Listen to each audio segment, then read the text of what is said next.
महराज मलिक की आवाज ने पूरे जे.एंड.के में इनकलाब लाया है।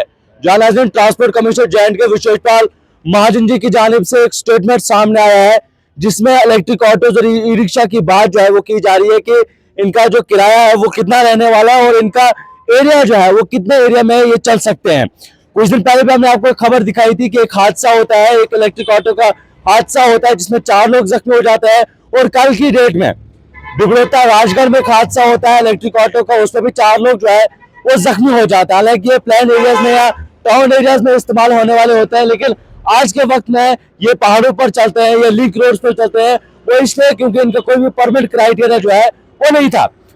बड़े लंबे अरसे से इशू चल रहा था और पिछली बार जो एमएलए डोडा ईस्ट है महराज मलिक, उनकी जानिब से भी आवाज जो है वो उठाई कि इलेक्ट्रिक ऑटोज के मामले में चाहे वो अदर चार्जेस पे हो या जो ये किराया वसूल करते हैं उस पे, क्योंकि ऑटो वालों ने स्टार्टिंग में इस बात को उठाया था कि यहाँ पर जो है इनसे जो है वो पैसे जो है जो एडमिनिस्ट्रेशन रेट फिक्स किया है वो बिल्कुल गलत है। हमें जो है जो आमतौर पर ऑटो चलते हैं उनके मुताबिक जो है वो होना चाहिए। फिलहाल ट्रांसपोर्ट कमिश्नर जे.एंड.के की स्टेटमेंट को आप सुनिए। मैं आपको ये बताता हूँ कि ई रिक्शास जो ई इलेक्ट्रिक ऑटोज़ की बात कर रहे हैं, ई रिक्शास की बात कर रहे हैं अगर आप, तो ई रिक्शास का रेट जो है वो 10 रुपये पर किलोमीटर पर person up to a maximum of 6 kilometres.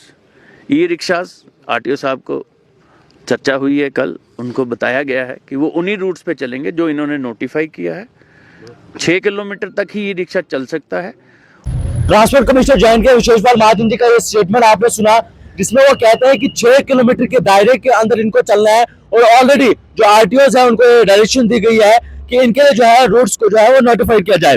लेकिन इस स्टेटमेंट में कंफ्यूजन था कि 10 रुपए जो है वो पर पैसेंजर का होगा या ई रिक्शा का होगा, ये कंफ्यूजन था। आपको बता दें कि उसी के बाद जो है विशेषपाल महाजन जी का एक और ट्वीट आता है, वो ये कहते हैं कि during the day while interacting with the media, the rates of e-rickshaw was elaborated. I would like to clarify that it is 10 rupees per kilometer per vehicle and not per passenger. I have asked the RTOs Jammu/Kashmir to further clarify and issue rate list. जालिस tweet भी आप देख सकते हैं, विशेषपाल महाजन जी ने उसके बाद एक ट्वीट किया जिसमें वो लिख रहे हैं 10 रुपए जो है वो पर किलोमीटर पर व्हीकल, ना कि पर पैसेंजर। यानी अगर 3 पैसेंजर बैठते हैं तो 3 रुपए के हिसाब से वो 10 रुपए बनते हैं। यानी कि अगर आप इलेक्ट्रिक ऑटो ई रिक्शा पर आप सफर करते हैं तो 10 रुपए जो है वो पर किलोमीटर के हिसाब से आपको देना है।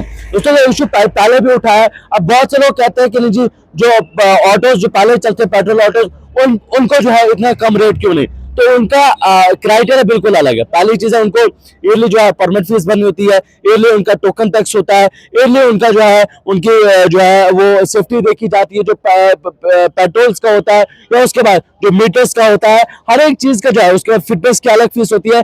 इतने सारे टैक्सेस को वो पे करते हैं और उसके बाद पोल्यूशन में उनको, क्योंकि इलेक्ट्रिक ऑटो को कोई पोल्यूशन नहीं होता, उसका पोल्यूशन भी होता है। इतने सारे टैक्सेस वो जो है वो झेलता है और उसके बाद जब गाड़ी में कोई प्रॉब्लम हो तो इंजन को खोलना, इतनी सारी प्रॉब्लम्स है। नॉर्मल इलेक्ट्रिक ऑटो में क्या है, एक तो मोटर का जो है बैटरी का खास ख्याल रखना है, चार्जिंग का 2-3 चीजें जो है इतना सा ख्याल रखना है। और इसमें स्पेशली जो पेट्रोल ऑटोज है उनके लिए भी डायरेक्शन दी गई है कि मीटर्स को जो है वो कंपलसरी इंस्टॉल करना है। मीटर पे ही जो है अब लोग जो है वो पैसे देंगे, क्योंकि डोडा में इंतजामिया की जानिब से रेट्स जो है वो फिक्स किए गए थे। यानी कि 39 रुपीज जो है वो एक स्टाफ का था। वहीं जो इलेक्ट्रिक ऑटोज था उनका 10 रुपए जो है वो पर किलोमीटर था। लेकिन एक कंफ्यूजन जो है वो बड़ा सता रहा था सबको कि 10 रुपए जो है वो एक पैसेंजर को देना है, ऐसा बिल्कुल भी नहीं है। 10 रुपए जो है वो पूरे ऑटो का रहेगा। Transport commissioner J&K विशेषपाल Mahajan ji की जानिब से एक बड़ा फैसला जो है वो लिया गया है। आप जानते हैं कि जो महराज मलिक है एमएलए डोडा ईस्ट, उनकी जानिब से भी ये आवाज उठाई गई थी। उन्होंने ये कहा था कि जो गलत करेगा मैं उसके साथ बिल्कुल भी नहीं हो। उन्होंने दौरान स्टेटमेंट ये भी कहा था कि ऑटो वाले किसी भी लेवल पर गलत है तो ऑटो वाले ये नहीं समझे कि कल मैं उनकी तरफ से जो है वो निकलूंगा। इनकी जो आवाज उठी है उस आवाज ने पूरे जे.एंड.के में जो है वो इनकलाब लाया और पूरे जे.एंड.के में अब ऑटोज के रेट जो है वो फिक्स होंगे और खास तौर पर जो इनका रूट्स है वो नोटिफाइड किए जाएंगे। रूट्स जो है प्रॉपरली इनको बताए जाएंगे। आरटीओज को डायरेक्शन दी गई कि इसमें प्रॉपरली रेट लिस्ट इशू करके जो है जो लोगों को कंफ्यूजन है उसको दूर किया जाए।